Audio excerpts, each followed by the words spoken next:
নমস্কাৰ প্ৰিয় দৰ্শক, নিচিকা টেল হাউচলৈ আপোনালোকক সুস্বাগতম। আহক আজি এটি নতুন কাহিনী শুনো। অম্বু মেঘৰ কাহিনী।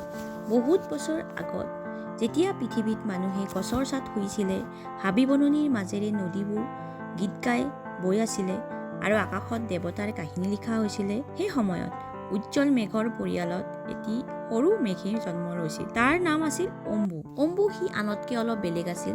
সি গোল-মটোল তুলাৰ দৰে কোমল, মৰমীয়াল আৰু জ্বলন্ত, যেন কোনো ঋষিৰ সাধনাৰ পৰা ওলোৱা ৰশ্মি। কিন্তু অম্বুৰ এটা কথা পচন্দ হোৱা নাছিল যে মই পৃথিৱীত নপৰোঁ, আৰু সি সদায় কয় যে মই মাথো বতাহত উৰি থাকিম, সূৰ্যৰ ৰশ্মিৰে খেলা কৰিম, তৰাৰ কাহিনী শুনিম। তেতিয়া তাৰ ককা বৰুণ মেঘে তাক মৰমেৰে বুজাইছিল, অম্বু, বৰষুণ দিয়াটো এটা বৰদান। আমি যেতিয়া পৃথিৱী স্পৰ্শ কৰোঁ, তেতিয়া তাৰ ভূমিত বীজে গজালি মেলে আৰু জীৱন সেউজ হৈ পৰে। কিন্তু অম্বুৰ এটাই কথা, নহ'ব, মই পৃথিৱীৰ পৰা বহুত ওপৰত আছোঁ, মই তললৈ পৰিব নোৱাৰোঁ। ইয়াৰ পিছত পৃথিৱীত কোলাহল লাগিল। গৰম বতাহে হাবি বননিবোৰ শুকাই দিছে, নদীত সংগীত শুকাই গৈছে, জীৱ-জন্তু, চৰাই-চিৰিকটি পিয়াহত মৰিবলৈ লৈছে, খেতি পথাৰত ফাট মেলিছে।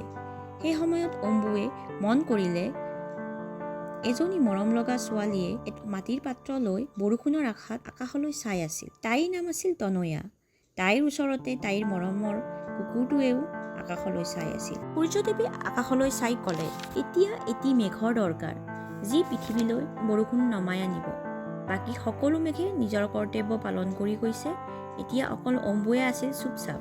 অম্বুৱে পৃথিৱীলৈ চালে, ছোৱালীজনীৰ চকু চলচলীয়া হৈ আছিল, পশু-পক্ষীবোৰ কঁপি আছিল, গছবোৰ থিৰ হৈ আছিল। অম্বুৰ অন্তৰখন কঁপি উঠিল আৰু এটা শোকে তাৰ অন্তৰত খুন্দা মাৰি ধৰিলে, যিটো ইমান সময় তাৰ অন্তৰত লুকাই আছিল, দয়া, প্ৰেম আৰু দায়িত্ব। অম্বুৱে ক'লে, ঠিক আছে, মই অলপ বৰষুণ কৰিম, মাত্ৰ অলপ।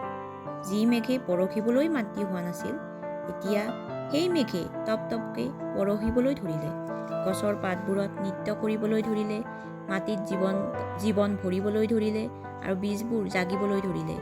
অনয়াই দুই হাত মেলি বৰষুণক আঁকোৱালি ধৰিলে, গছবোৰে হাঁহিবলৈ ধৰিলে, ফুলবোৰ মুকলি হ'ল, নদীবোৰে পুনৰ গীত গাবলৈ ধৰিলে, আৰু অম্বু, সি আকাশত উৰি আছিল, এতিয়া তাক আগতকৈ বেছি আনন্দিত যেন দেখা গৈছিল। এই কাহিনীটোৰ পৰা এইটোৱে শিক্ষা পোৱা গ'ল যে পৰিৱৰ্তনক ভয় কৰিব নালাগে।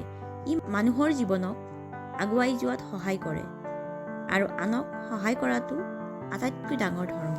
প্ৰিয় দৰ্শক, আজি কাহিনীটো চাই যদি ভাল লাগিল, তেতিয়াহ'লে অনুগ্ৰহ কৰি লাইক এণ্ড ছাবস্ক্ৰাইব কৰিব। ধন্যবাদ।